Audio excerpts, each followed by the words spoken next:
Hey there, my name is Navet. I'm currently about 18,000 elo and I do demo reviews for some people on Discord. We are going to be watching a demo from Thunder today. What a fancy name. I really like that. It is an Overpass game. It goes 11 to 13. They do lose, unfortunately. He said, they didn't really have anything I have in mind that I need to improve on in this demo. Just want to see what areas that may need some work. And I do agree. There's not a lot. Now, I'll note that Thunder is currently about 16,000 elo. He plays like he should be 17, 18,000 elo, but right now he's 16,000. So because of that, I really don't have a lot that I can say. Because we're pretty close in elo, there's not too much that I can share that that might be new to him. But, I mean, of course, there's still a few things. We're going to talk about T-side.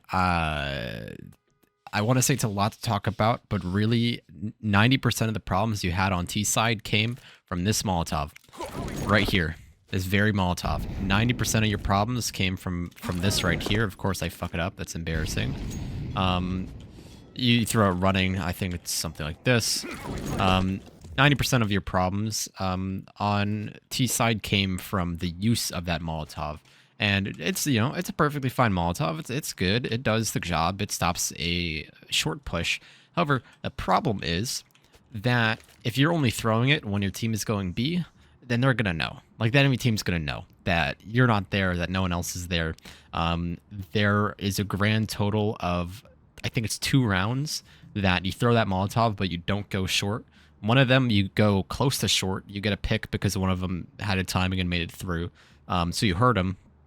And so you fought him inside this tunnel, and, you know, all was dandy. You won the fight. And then the other time, that was much earlier in the half, I think you just threw it, and then you kind of backed off after a few seconds. Like, you held here, and then you kind of backed off. And when we watch the demo, you're going to see by round 4, I want to say, by round 4, if that Molotov isn't down, then the enemy team is going to be pushing short. And so there's two main options that you can do to address that. Either one, you throw that Molotov every single round until they stop, you know, so they stop pushing short, because that's the only thing that's stopping them. However, of course, the downside is that if they want to push short, they might just use a smoke and just use that instead and cancel that out. So you really don't want to be burning $400 every round, especially if you're throwing Molotov, a Molotov at a place that you're not really taking space. It could be more beneficial later in the round. The other option is that you go short sometimes without the Molotov. And so what that'll do is it'll teach them that just because there is not a Molotov, it does not mean that short is clear. It does not mean that monster is clear. So I encourage you to not just throw it every single round you can. I think you throw that on 8 out of 12 rounds, I want to say. You know, you obviously didn't throw it on pistol round. You didn't throw it, I want to say, 2 times that you went to A. And maybe one more time that I'm forgetting. I think it was just an eco round, and so you couldn't afford it. It's maybe 4 rounds that you didn't throw that Molotov, and on those 4 rounds, you didn't go B on any of them. You went A, or it was an eco round, so it didn't really matter where you went. So that's the main thing. So, as I said, your main options are to either throw that Molotov every single round, burn the money, burn the time, because of course it's taking you time to throw it, that you could be using and getting a timing somewhere else, or you get more comfortable taking short by other means, whether that's someone's going to sit back here and they're going to throw a flash over for you, and that way you can pop out of this tunnel and feel a lot better about it. Or you can use a smoke to do a similar thing, kind of smoke off short. I don't know a lineup that'll work from back here, because most of them are just going to go like too far. Definitely, you want a couple other options, and the easiest one, as I said, is just have someone throw a flash over. Of course, the fucking train is there. You just jump right click a flash, and that's going to pop right above you. That won't hit someone who's like right here, because it's going to land like right around there. Let's see. Land right around there, so that won't hit them. If they are all the way up, and you know they are, you know, for example, if you get here 20 seconds in the round, so they have time to be here, then you can throw a flash like this that they will have to turn from, and you can use that to go ahead and push through. So either you can throw that for a teammate, say, hey, I want to go short on B. Can someone throw this flash for me, or can like I'll throw this flash for you? Just wait for it to pop, something along those lines to kind of work with your team to take this space. Because every time that you threw the Molotov and you didn't go here, you were alone. You didn't have any support from anyone else. You were just here, kind of lurking, hunting for a fight somewhere. And it's not bad, to be clear. That's not bad. But there's a cost to everything. There's a cost that there's some exchange that you're making. So if you're going solo, then you don't have anyone else to support you on short. So that limits your options. Either you have to change up your utility so that you can do it. You have to maybe go through monster tunnels so that they don't expect it. Because especially now, of course, I saw minimap, so I know exactly what happened and what was safe and what wasn't. But every time they pushed short, they never went monster. I don't think there's a single round that they went through monster. And so you could have used that. You could have skipped this Molotov and gone through monster, and you would have had a timing on them. Of course, you know, there's always the opportunity for them to flank you, but you aren't limited to just short. You know, I know Monster Tunnel is terrible, but because you guys never went here, they never smoked it. I don't even think they Molotov this other than on like 2 rounds, because you guys just didn't go here. And so you guys as a team sort of gave up that space. You got too comfortable playing however it was you were playing, and even though things didn't go explicitly wrong, you know, even though you guys weren't like mopped up by them. You definitely want to make sure you're changing what you're doing and changing how you're doing it so that it's a lot harder for them to respond, especially in MR12 where it's a lot harder to get a read on the enemy team just because there's a lot less rounds. I say a lot less, it's 3 less rounds, but that does make a big difference. Anyways, just being more unpredictable is definitely going to help you a lot. But that's enough about that. You're going to see, if you choose to watch the demo, you're going to see, I will point out every single time, I want you to pay attention to exactly what the 2 players on B side are doing and how they're responding to it. Definitely the main thing I want you to focus on. The other stuff is really kind of nitpicky, to be honest. I wrote down stuff about sort of conditioning the team.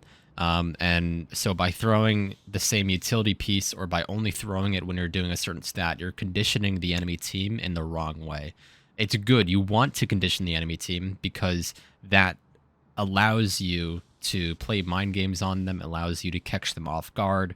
And so throwing the same piece of utility on every round is perfectly fine, but you have to play around it differently. You have to know when you can do it differently, or maybe not do it differently, but you have to know when and how to abuse the fact that you know that they're going to be doing this and you know how they're going to respond because they've been doing it for 3 rounds in a row.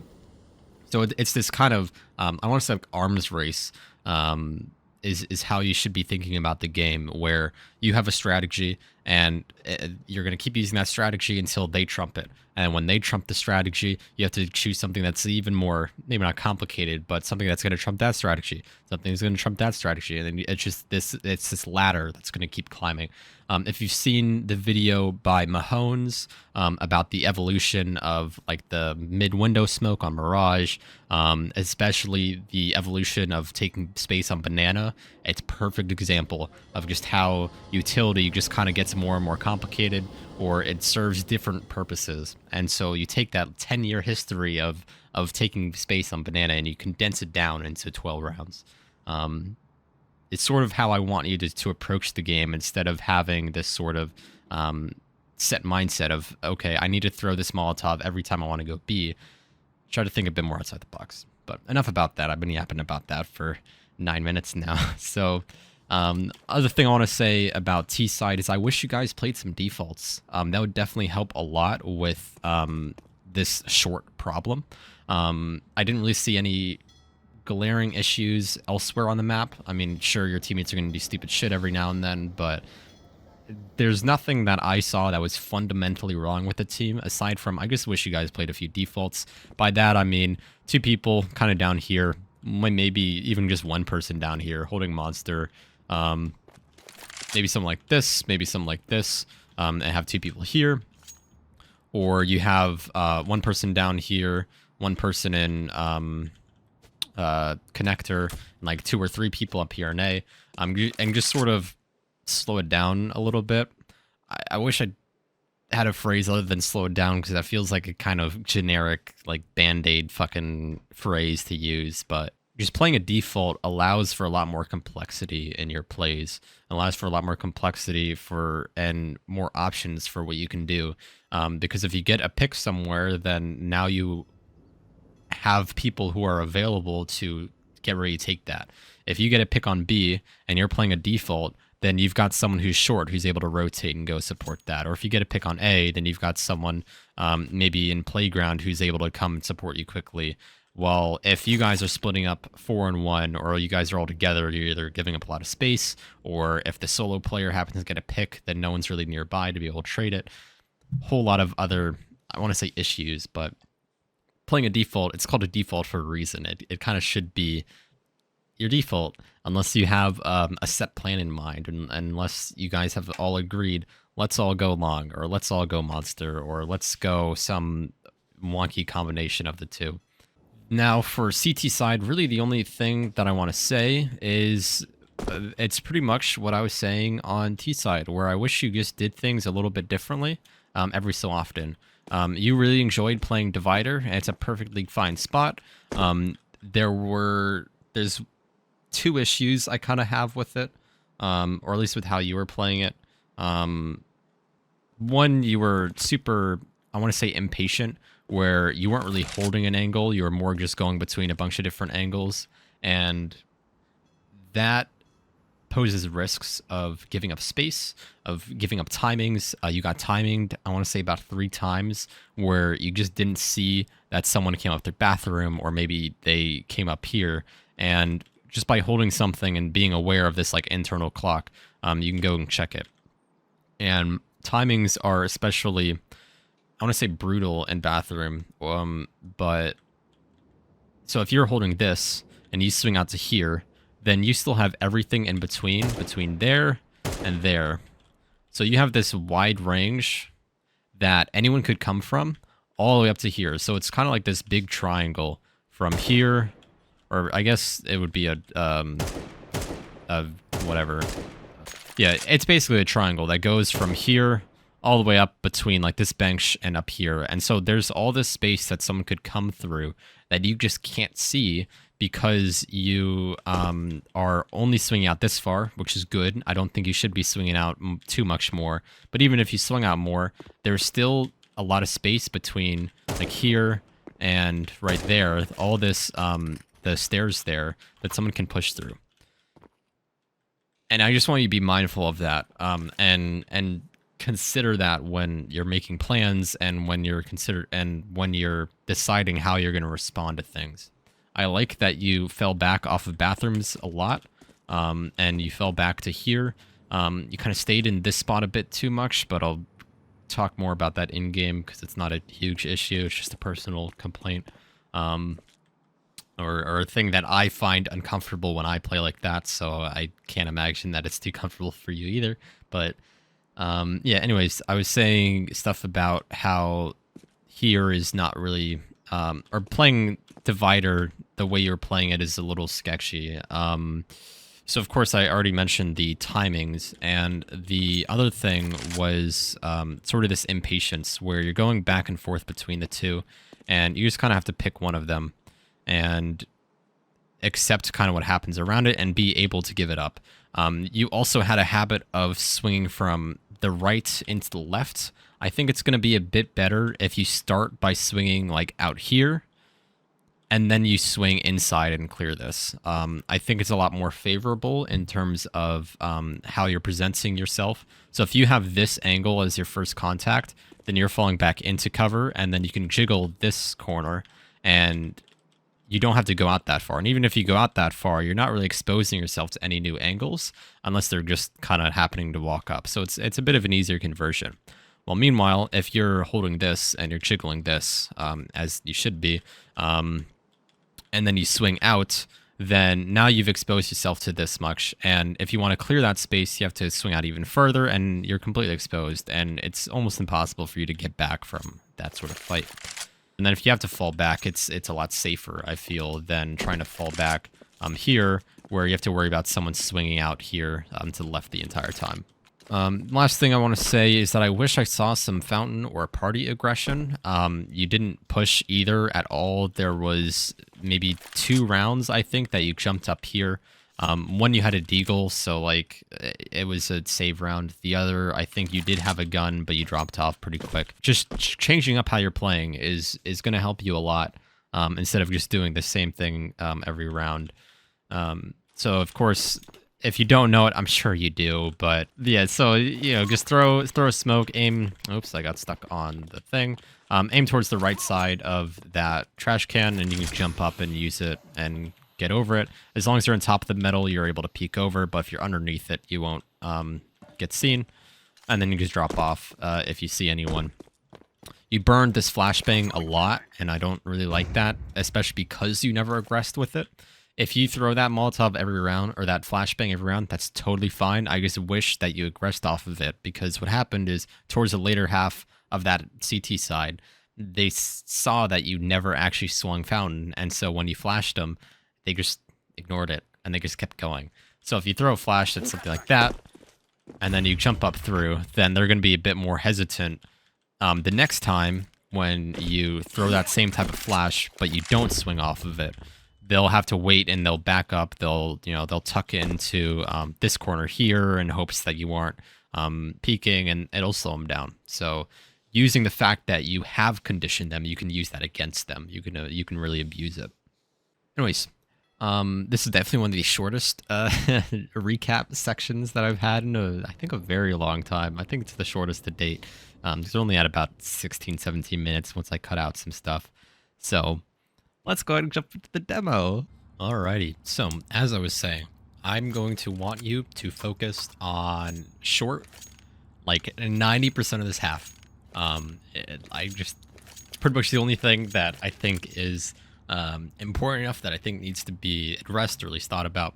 Of course, this is something that's going to apply to other maps, so just because I'm harping on you about the short Molotov, and just this short Molotov, it is something that I'm assuming will kind of permeate to other maps where you'll use a single piece of utility because it's the main one you know, and you just use it every round because it's really nice and it's really comfortable. I get it, but you do have to get a little uncomfortable sometimes to learn some more. Let me get my notes pulled up. Can't even believe I forgot that. You got a great pick, though. Perfect. And then closed door, cool. That's very good because it means that you're going to hear if he rotates. He's actually right next to the door, and you closing it means that he didn't push it. So he's really late on this rotate now. So you know that this guy is jump up now. Now that it's been communicated. I don't like that you're hunting for this fight here. Especially because they're so exposed in the open. I prefer if you sat by one of the flower pots there, the headshot angles. And it's played not necessarily for time, but for your life. It's a 2v1, and if you're in the open, you're a super duper easy target, and so you just get hosed down if he's like, if he has decent aim. So while yes, it is an off angle, it's very dangerous. So just because it is a 2v1, I'd say back off. If it's a 3v1, then do whatever the hell you want, but it's a 2v1, so. Alright, so it's first round, we see that short Molotov. They're not going to respond to it in any interesting way yet, simply because they've got shotguns, they don't have anything. I'm impressed they force spot shotguns here. They're actually going to do that next round too. Not too much to say. I would have not expected that con push, so we can go ahead and just move on to the next round. I'm surprised that they did it, but I guess they got to do what they got to do. Alright, you're going to see that short Molotov again. So it's still too early. They're not going to pick up on it just yet.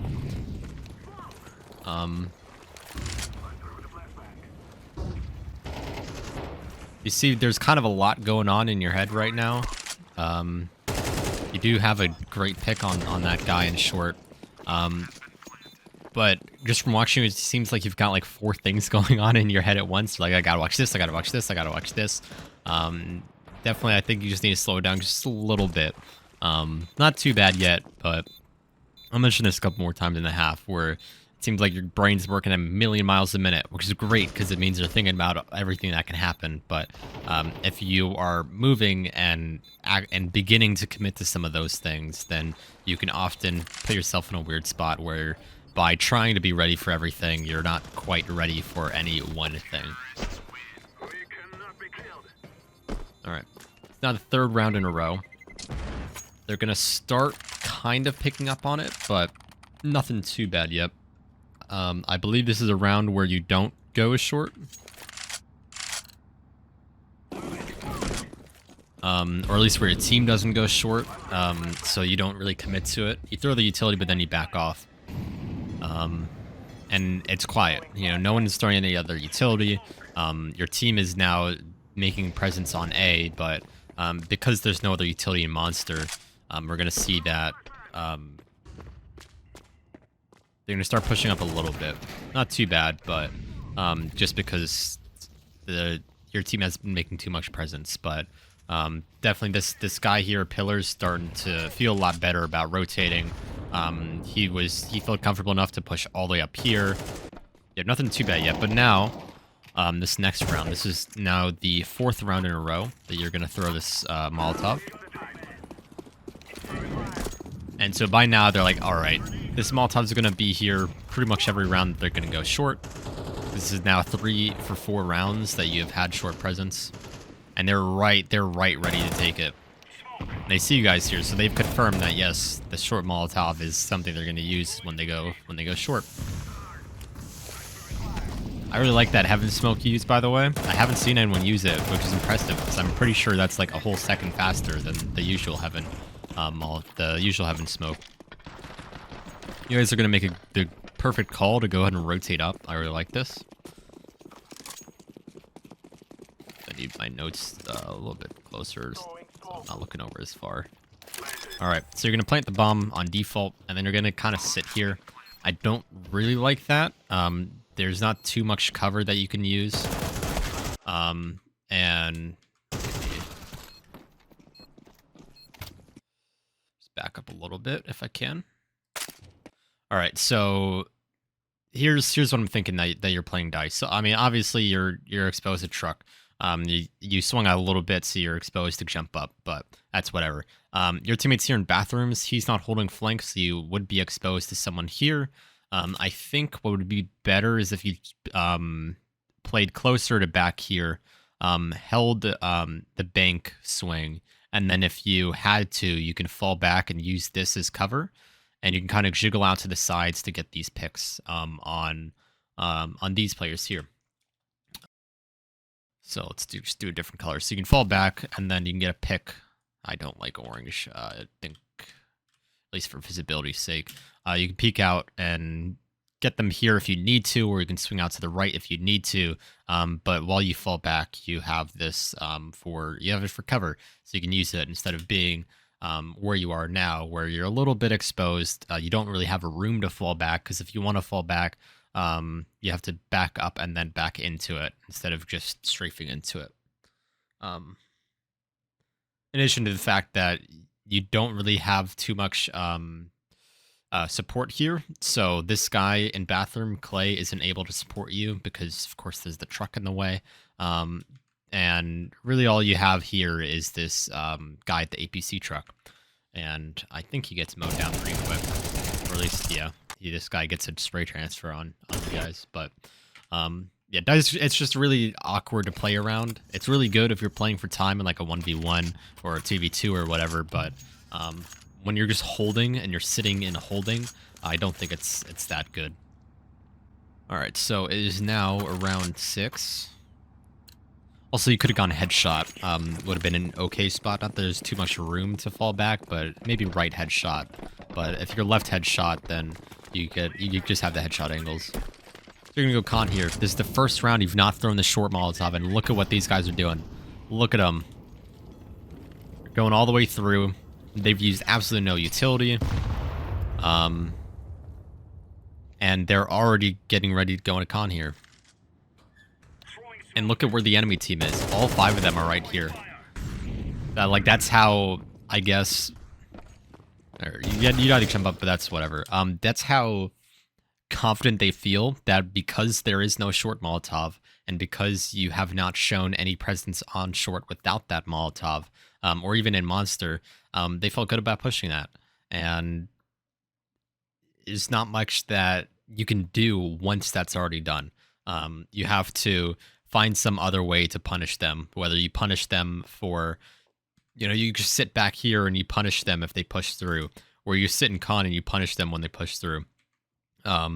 But because you're the only one not with your team, you can't really do that.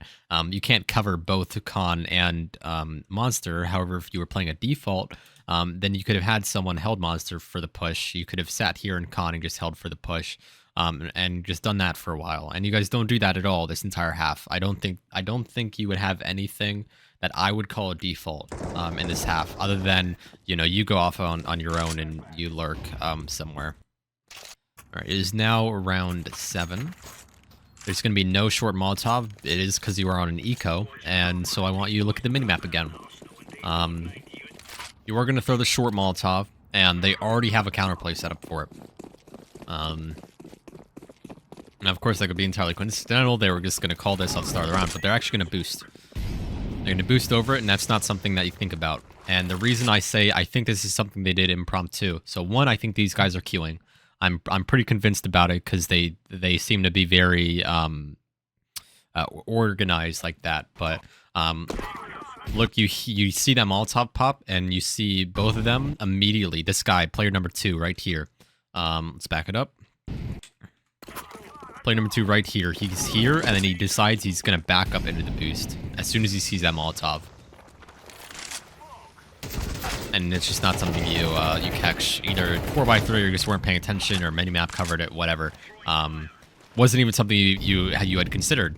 So, I mean, it sucks. It sucks a lot of dick that you died, but the fact that they already had counterplay set up for the short Molotov it's really kind of crazy to me that they were able to do it this fast. But obviously, it's just something you have to be mindful of. If you are throwing this short Molotov every round, then that is a very valid counterplay. It's that ladder of counter strategy. So they saw the short Molotov, and they already have a counter for it. So now it is up to you to figure out a counter for that boost, or to figure out a counter for that aggression. And that doesn't really come in this half. Round 9. There's no short Molotov. So, as usual, with this every time there is no short Molotov, I want you to pay attention to what these guys are going to do on B. Nothing else is important here. I don't care about the aim, because their aim is good. I don't care about your mechanics, the mechanics are good. This guy's already through. Already through. And now this guy's clearing monster. It looks clear. This guy had such a good position because he knew that he didn't have to worry about monster at all, because he's never had to worry about it. He was able to play right here. And this is an angle that no one would ever play in their right mind unless they knew that they were safe.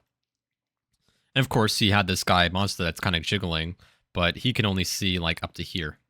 So everything that's like down here, he can't cover, but that's also space that someone could push up and take that fight.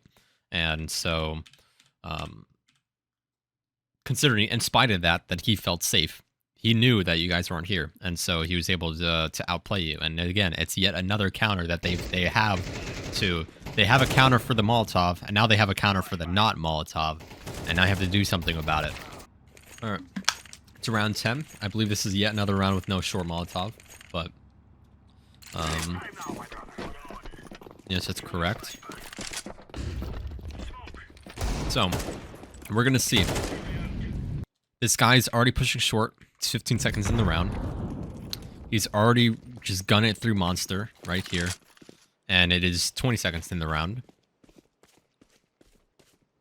He is clearing it a little bit slow because, of course, you want to be safe on the flank. But he's already all the way through. And it's 30 seconds in the round. He's knife out right now.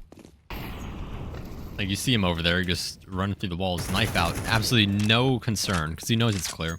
But fortunately, you guys are mopping up A. That's one upside. If you guys were going a bit slower, a bit more cautious, then this guy would have posed problems for you, but you've killed his entire team before he's been able to do anything. So, anyways, next round. to round 11. There's a short Molotov, and so they're going to lean B. Not a hard lean B, but they're going to shift a little bit of attention over. I think particularly in this con guy, he's going to nade con. He's going to open this door once you got that kill. But he would have not been ready for that kill had you not had that short Molotov, had that not been called, because he hasn't really been playing in the bottom of connector until he saw the Molotov. He's like, all right, I have to be ready to be able to support my team here. And whenever you guys do go B, you guys have always gone together. You haven't really split up. So he felt good enough. He just threw a single nade, a single grenade, and called that good and felt good about turning his back to it. He has traded, unfortunately, but it's this sort of these sort of counterplays that they have to you guys that you simply haven't been able to do anything about. All right, so you will have a short Molotov here. They do run through it. With taking like 40 damage or whatever. Oops, let me go back to you. I don't know if you hear it. I didn't note it in my notes, but yeah, so you hear him. So you are slowing down. Your crosshair's uncomfortably high for it. I don't really know why it's that high, but you flick down, so it's whatever. So you get the pick, and then you back up. And this is good. I wish that you did this play. Ignore the short Molotov. Like, I wish you didn't throw the short Molotov, but it's whatever. Had you done this play where you just sat here in this long tunnel for just a few seconds, no Molotov, as I said, no Molotov, and you just sat here for a few seconds, you would have converted 2 more kills this half, and you would have just had so much more space on B site and been able to do so much more with your team. However, unfortunately, we noticed that you have a pick on B, and all 4 of your other players on the other side of the map, because no one goes B unless you guys are all together, and it's just you that's alone. So make sure that you communicate with your team that, hey, I think we have a bit of maybe a gap, or I think we need to default a bit more, and just spread out a bit more instead of grouping up like this, because grouping up does make it a little bit easier to read. And I think that's definitely contributed to that confidence that they feel when they push with that Molotov. And I'm going really hard on that Molotov, but it's sort of their response to that Molotov sort of exemplifies these issues. You know, like I said, normally it's a very good Molotov. You know, it's great for executes, it's great for denying space, but if you're using it only when you need to use it, or you aren't considering counters to it, or what have you, then it becomes a lot less effective. Right, so you get the pick, you realize I probably shouldn't be alone, so you start to rotate back. I don't like that you turn your back to this angle. This is something you do a couple times on CT side, but you turn your back to it. For some reason, you think to turn around. I'm happy you do. Unfortunately, you whiff, but I don't know what prompted you to turn around. I don't think any noise was made, but it's whatever, and that's half. So we speed ran that shit. So we can go ahead and go to the next half now. So we're on CT side. You play bathrooms, as I mentioned in the opening. However, on this round, you're going to go play B. You're going to do the classic 4-man B strat on pistol and someone scouts fountain. So there's 2 things that are a little weird here. And, I mean, they kind of come from the same thing. So you clearly don't look that comfortable on B, I don't think. And that's either because you prefer bathrooms, or because your teammates don't really know how to play B, or at least how to 3-man B. So you got one short, you got one by Toxic, but he's kind of in a weird spot. And then you're here. I don't like this angle. I think it's too passive, but you switch, so it's whatever. This guy in Toxic, I think he should be pushed into Toxic more. I wish my fucking minimap would work. Anyways, so I think this guy needs to be tucked in Toxic. I think you need to be down here and holding like an off angle here. And this guy needs to hold something like this. Is really what I think needs to happen. So those are the 3 angles. So you can hold a short push.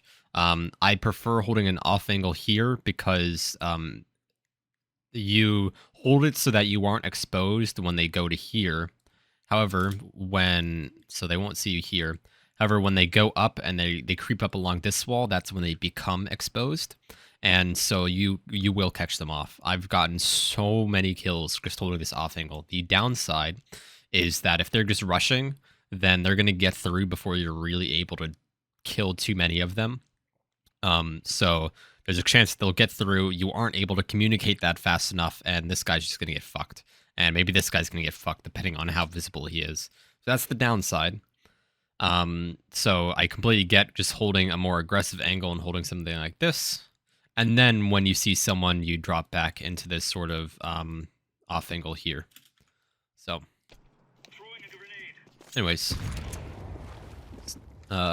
so let's see. So this is the angle I prefer to hold. So you can hold them as they either cross in this box or as they come all the way up. So if you were looking short here, maybe move a little bit more to the right so you don't see them here at that box. But on that, it's totally fine. But what is difficult about this round is that no one's really in a great spot when they do the execute. So neither you nor this Sasuke wannabe, I know his name's not Sasuke, but it's close enough. You are so far back that you can't hold someone rushing at monster. They can just, if they hug this wall, I don't think you guys will even see them. And then no one's holding short, so he gets gushed to it. Since you both were kind of holding monster.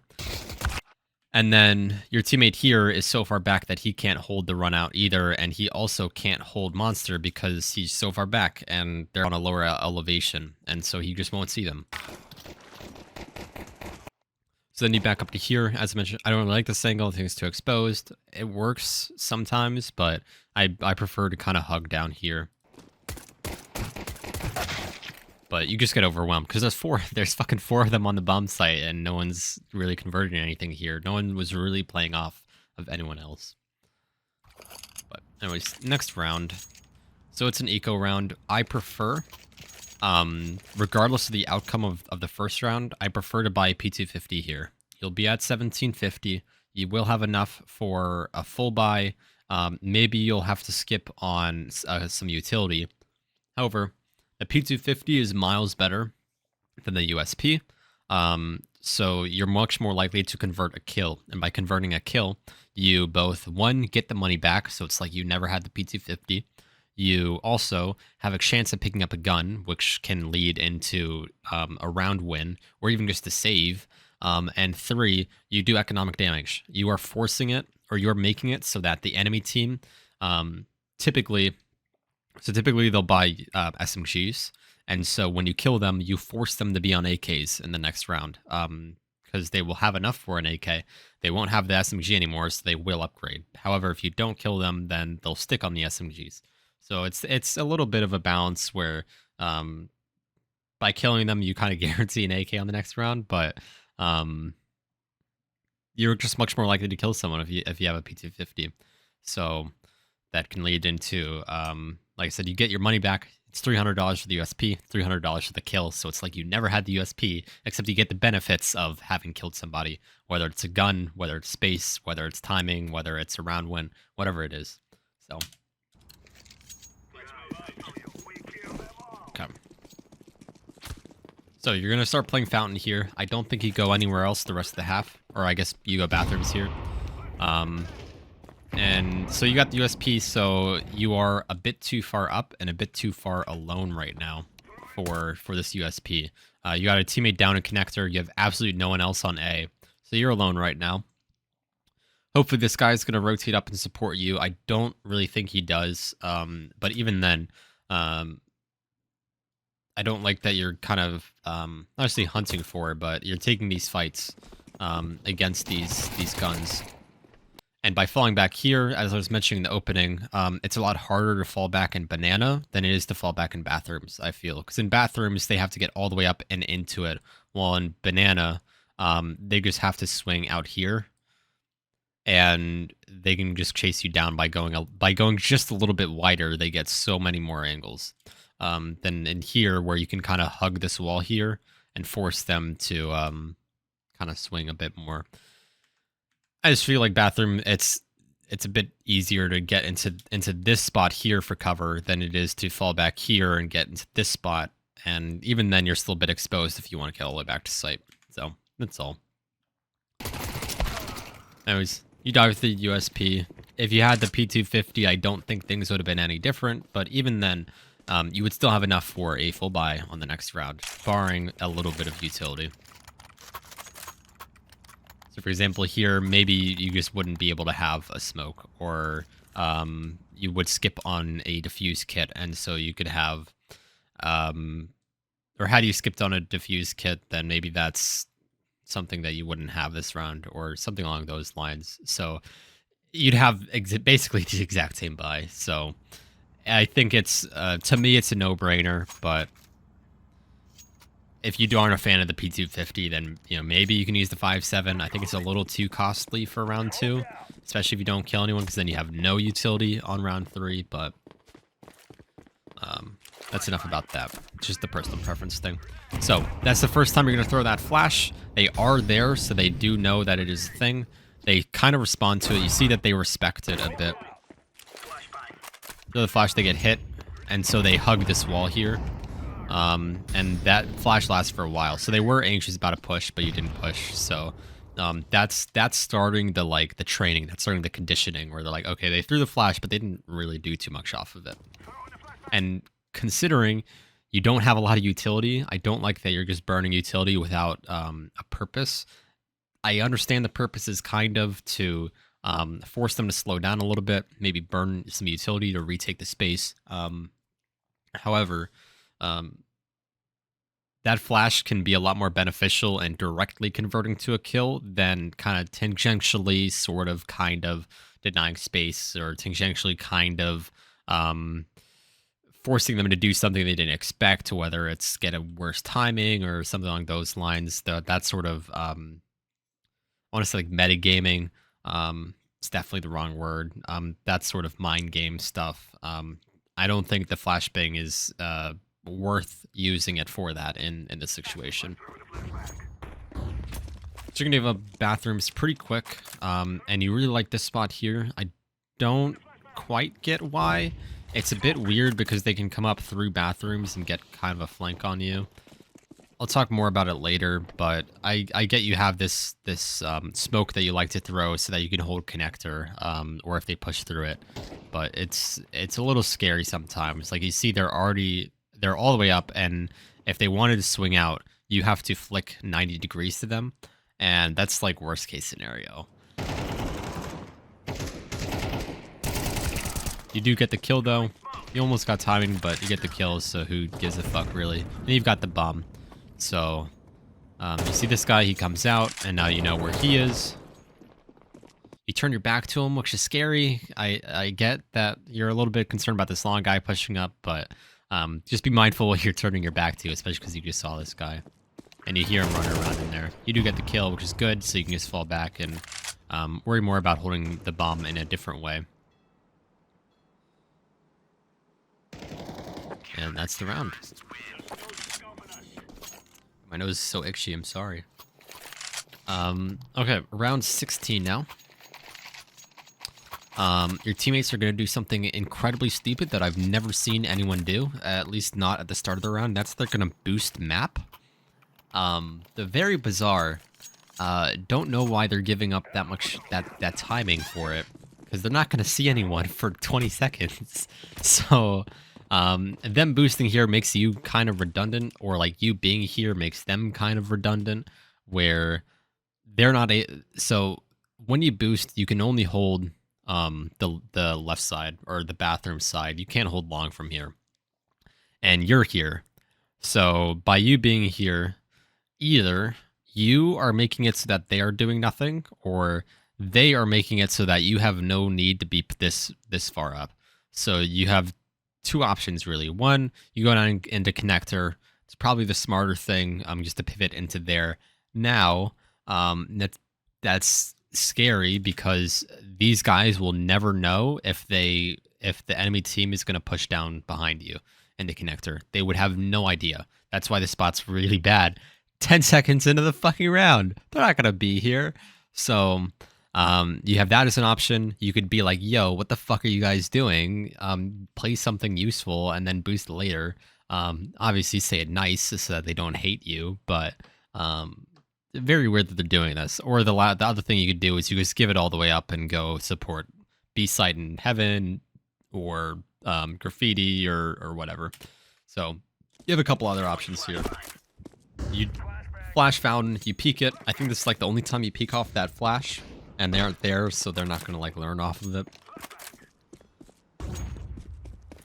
You're gonna be turning your back to short a lot here. I don't like that because I mean, it's just the habit thing where you keep checking it, which tells me you think there's a possibility that someone could be there. But then even despite the fact that you kind of think they could be, you don't trust that, so you turn your back to it.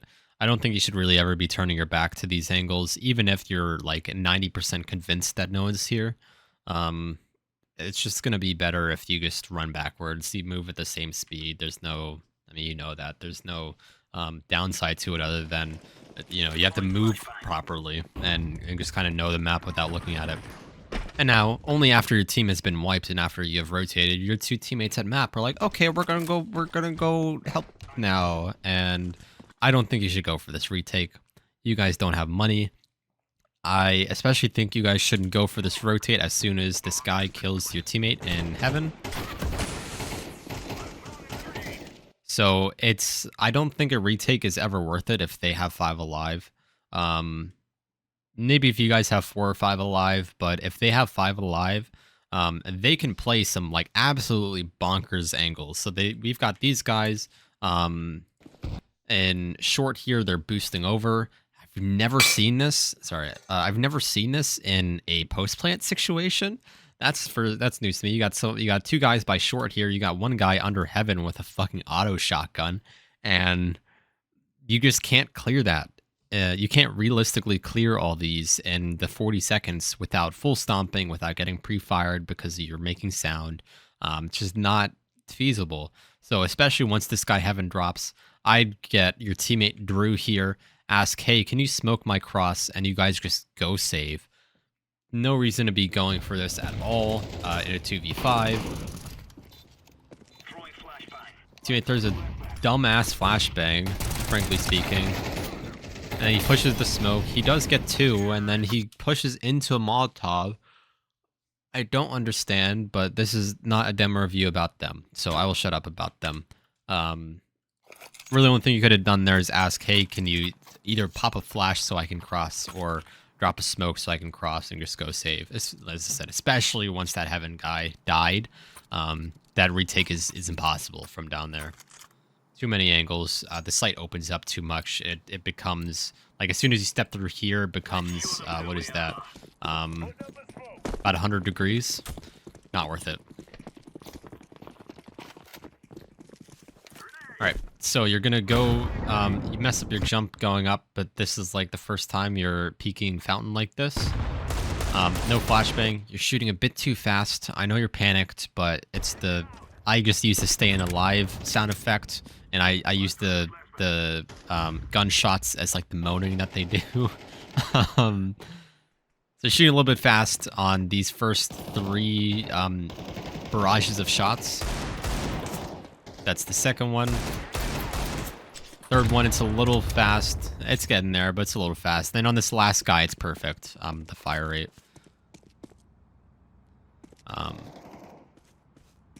Yeah, I'm impressed that you guys won this round. Frankly speaking, I even remarks in my notes. I don't understand like how the round 1 happened. It just kind of happened. Like your teammate got a 2-piece or something. You just ran all the way through and just ran through them, I guess. Not too much else to say. Just making sure I didn't forget too much. I forgot something like 8 rounds ago, but it's whatever. I've basically communicated that in other ways, so don't worry about it. We are on round 18 now. We're going to see a bit of a communication issue, I think. So you're going to have someone come here with bathrooms, or in bathrooms with you, and he is going to smoke you off, and then you end up smoking him off. So he's going to smoke off, I think it's Fountain here, right when you're getting ready to peek it, and then he throws a smoke. There's a gap. You saw the gap. So you're going to back up. Like, all right, guess we're not doing that. And now you're going to smoke your teammate off.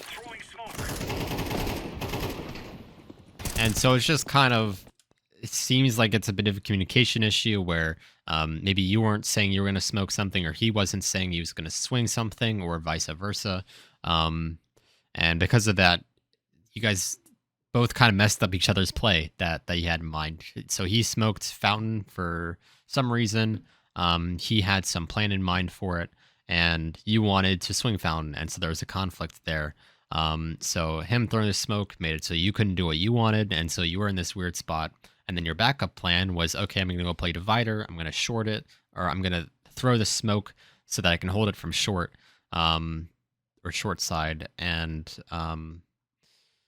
unfortunately, that conflicted with his plan, where he wanted to play Divider, and when he decided he wanted to swing, your smoke had basically popped by that point. So that's all. It just seems like a communication problem.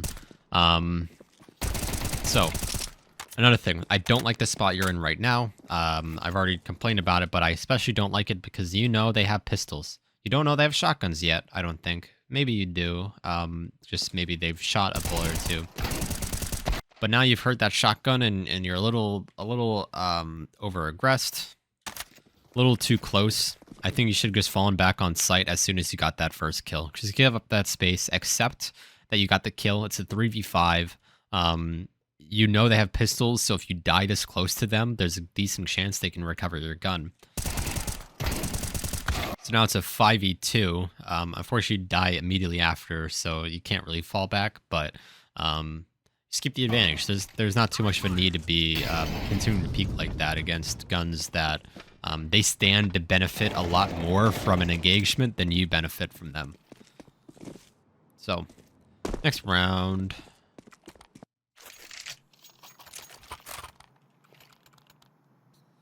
Okay, round 19. I wrote a fucking PhD essay about this shit. What the fuck? Alright, so we're gonna see this flash again. Not seeing it as much as I thought I remembered seeing it, but anyways, you're gonna throw the smoke and then you don't go off of it, so that sucks, but you know, you don't really have any money, so I don't think you should be wasting it like that. I wish you guys didn't have to bathroom again. There's not too much that you can cover that he can't, or vice versa. So one of you guys is being a bit redundant. So he's going to make the decision to go into connector, which I think is good. It breaks that redundancy, that degeneracy, if that's the physics word that you want to use. But like, you don't need to be here anymore. Just go up and give up sight, and he'll be okay.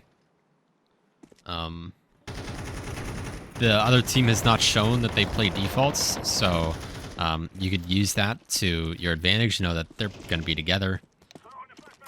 You consider this smoke, but you decide not to. And then you turn your back to these angles. Again, not too big of a fan, but it's okay. But here we see you're doubting the call. You keep doubting it. Keep doubting it. And now it's a 2v2, and you're only just now rotating the sights. 2v1. And now you'll be going into pit. You're going to make some noise here. That's going to call your teammate. So now your teammate... So you see what happened? You made the step and your teammate moved immediately because he knew that you gave him away. And so he had to respond in some way. So he made the step there. Obviously try to be careful of that, but now you've made even more noise because you've shot. You just keep making a lot of noise, and it's fine because you know you want to get into cover, but of course be mindful of the information you're giving up. So especially, I know that the noise here was an accident with your teammate, but in a 2v1, like those mistakes will get punished, and it basically does, where the enemy team turns it into a 1v1. All because of a single step. So the other teammate, the opponent heard it, so he responded to it, and your teammate had to change what he was doing, or else he was at risk of getting pre-fired. So, next round. I just want to bring that up because there are a few times that I forgot to mention where I wrote in my notes where you were kind of making a lot of noise. It's that sort of ADHD style thing I was mentioning earlier. I didn't say it explicitly like that, but how you've got like a million things going on in your head, and you start to commit to one, but you change your mind. And so by doing that, you weren't really prepared for anything. So you weren't really prepared when, I'll pause it, when you were playing bathrooms last round and you were doubting yourself on if they were A or not, or if you should trust the teammates' calls that they were on B, you kept going back and forth because you kept your priorities of what you wanted to commit to kept changing in your head, and you just have to commit to something and just accept maybe not the consequences of it, but just by committing to one thing, then when something does happen, it's a lot easier to pivot into that. You know, you already had something in mind that you were going to do, and so you can pivot it instead of, all right, you've got 40 things. Now you have to kind of parse the list and figure out which one you need to be doing now. And by having your thoughts so disorganized, it can lead to you being punished for that indecisiveness. We're going to see this double this double bathroom setup again. You're switching angles a bunch. I wish you were just jiggling this one angle here. If you have to be peeking, you're going to swing out. You get a great kill there. You get a second kill. And I think you actually see this guy on the minimap. Or like, you see him, maybe. It's like a frame, so I don't blame you for it. However, after that second kill, I would have fallen back. I know it's a 5v1 now.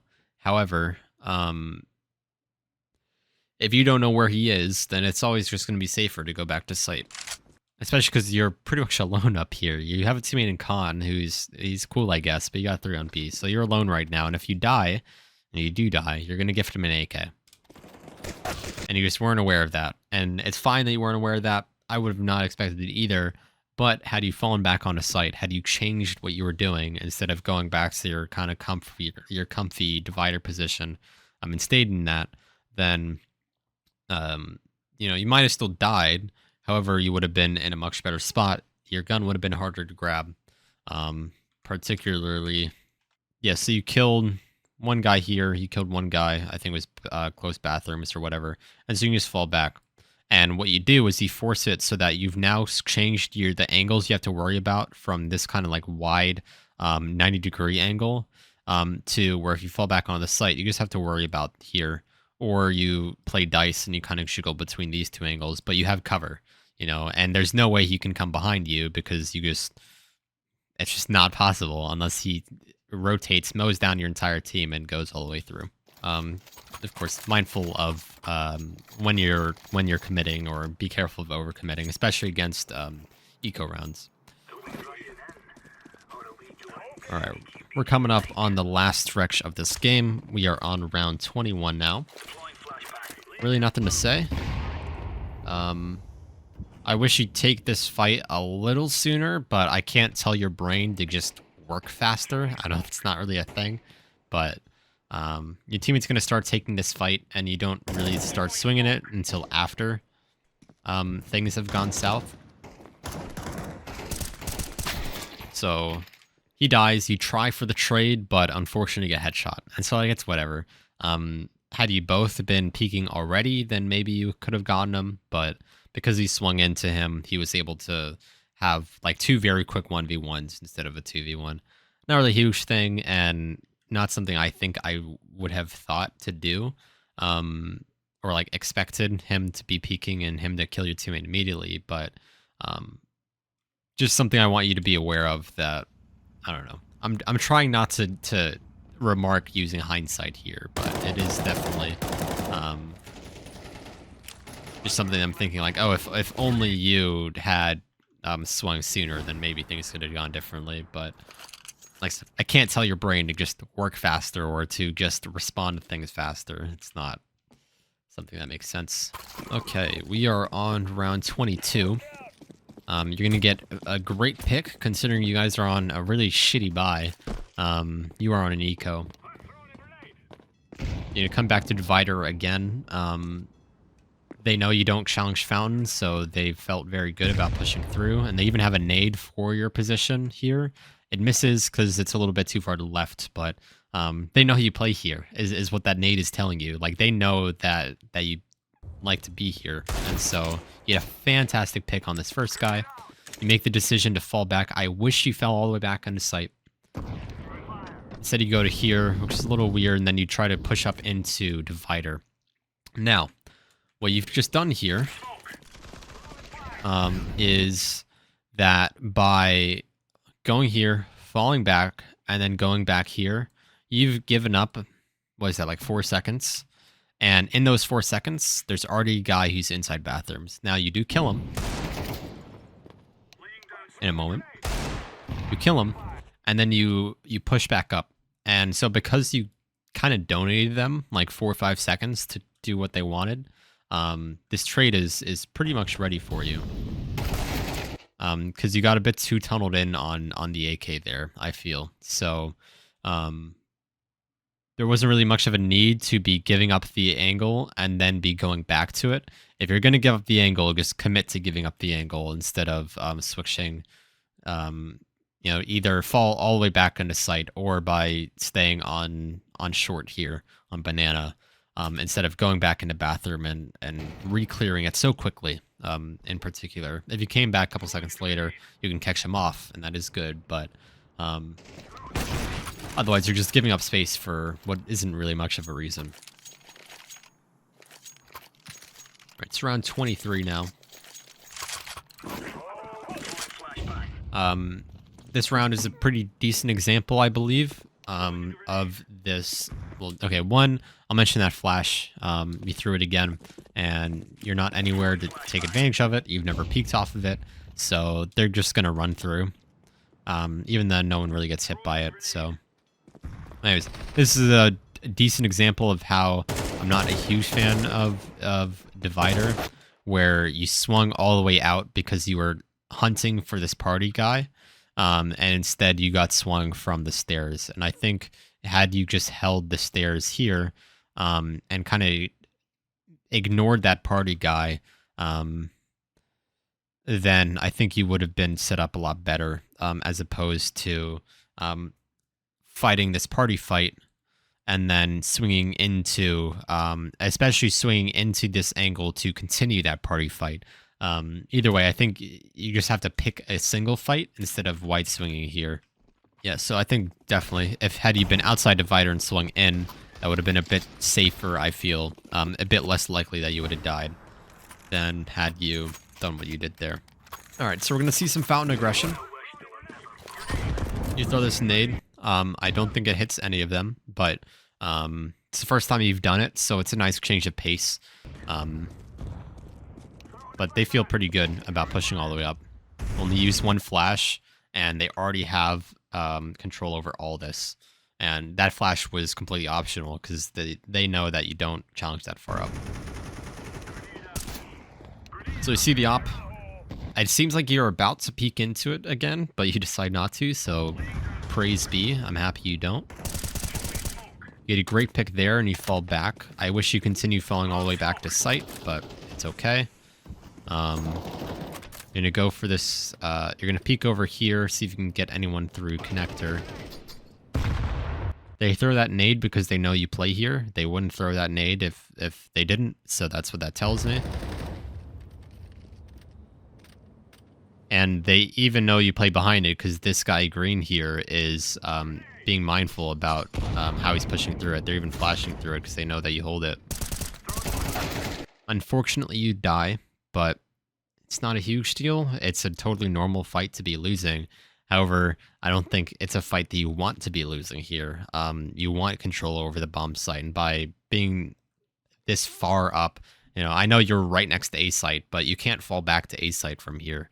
You don't have cover to be doing that. You have to expose yourself for an extremely long period of time falling back. So if you want to get back into cover, you have to go all the way through here. And so what that puts you at risk of is you're exposing yourself to this bathroom guy potentially, or you're turning your back to other people. It's really tough. And so I don't really like that you keep putting yourself here voluntarily, and sort of allowing them to push up here, because what that is doing is it is splitting your guy here at map. You're splitting his focus between long and bathroom here, because you can't cover this bathroom. If he wants to stop you from being flanked here, let's pretend that this is you. He has to hold this and he has to keep checking it because this is such a fast peak for them to do, a fast clear for them to do, that if he's not checking it every other second, you will get punished and you will die. And so I'm not a huge fan of how long, particularly, you're hanging out here. Like I said, it's a fine spot, but how long you're staying there and how often you're going there is what I'm not too big of a fan of. But that's the game. Unfortunately, your team does lose it, but it happens. You guys put 11 rounds on the board, so you made it pretty competitive at least, especially considering the first half didn't go that well. But unfortunately, they closed it out before you guys could. So that's all I've got for you. I know I went pretty hard on that single Molotov and as well as talking about Divider, but as I said, that's really the main things that I felt like I could talk about. Given that we're so close in skill, and that honestly should probably be a higher elo than me. But yeah, anyways, thanks for submitting the demo. I hope you have a good day. Hope you have a good night. Take care.